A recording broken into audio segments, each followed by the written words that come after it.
that we had that stagnated our heart and our brain around the illusion of someone else.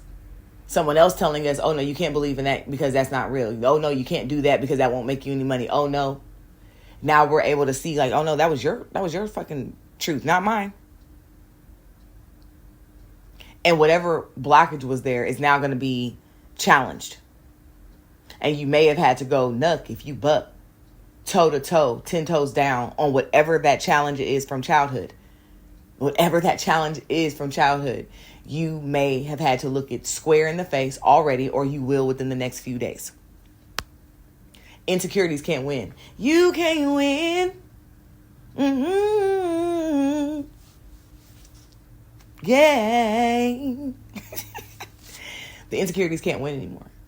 And it's a very freeing feeling. We always talk about how it feels so good to be on the other side of a spiritual attack. And if you've never been in a spiritual attack, you have no idea. I'm grateful for you. I'm happy for you that you've never experienced it, but you don't know. And a spiritual attack could be equivalent to being depressed times 5. Because you know that there's no reason for you to be depressed. When you're depressed, usually something has triggered your depression. That makes sense for you to feel that way, for you to think that way. But when you're being spiritually attacked, you're being spiritually attacked because your crown is glistening in the sun. Therefore, you know there's no real reason for you to be depressed. You've done the work to get to this other side, so there's no reason for you to be haunted by old memories. And then no matter what you do, you can't shake it. So that's what, that energetic spiritual attack is. But you can feel that way for a long while, especially if you're not in tune with spiritual practices. You don't know what the fuck to do to get yourself up again. But when you finally get up again, or when energies finally shift again in your favor, there is nothing like it. I want to be made over. You feel like you just celebrating. Literally, let me go shout in the aisles. That is a lot of what's happening under this Aries full moon too. Like that same energy that we're going off of. This full moon is going to be conjunct Eris. And Eris is actually a small asteroid. But she's Mars' sister. And her energy is kind of like the big sister that had to raise everybody, but was not respected by everybody for what she had to do. She was not revered. She was not cherished for all of the sacrifices that she made. So what does that sound like? Does it sound like any part of your life? Does it sound like you in any part of your life that you've had to take care of everybody? You always take care of everything. And no one ever comes to take care of you. And never do they give gratitude. Never do they say, oh, I wouldn't have made it if it wasn't for.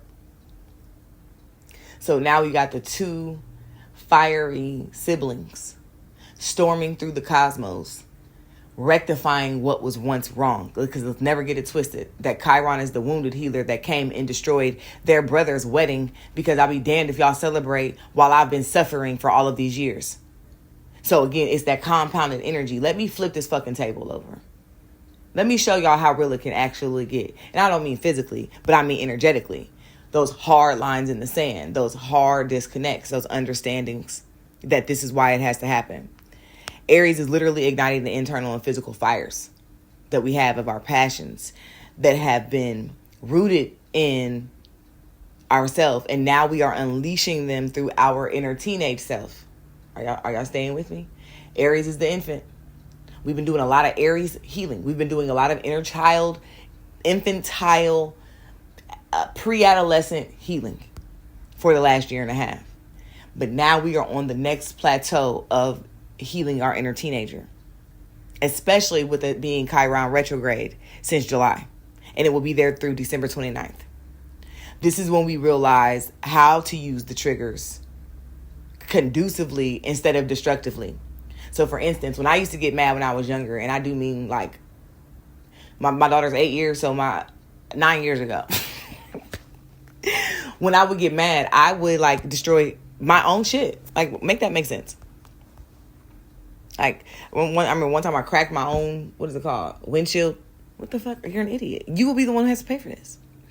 But I used to ruin my own shit. I would eat like shit. I would drink. Oh, I'm going to drink this whole bottle of Coke. Like, okay, who's going to be affected by that? You. But now I use that anger to maneuver like a villain. We talked about that last week, the villain era. That's very Aries, too. Aries be damned if you see him sweating. If you see him not understanding, if you see them feeling shrunk, they be damned. They will activate in the villain era or in the villain energy before they ever crumble. So go back and listen to last week's recording, which was really for the October full month.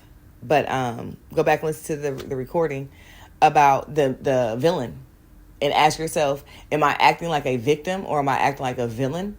And if I'm acting like a victim, it's time for me to activate like a villain.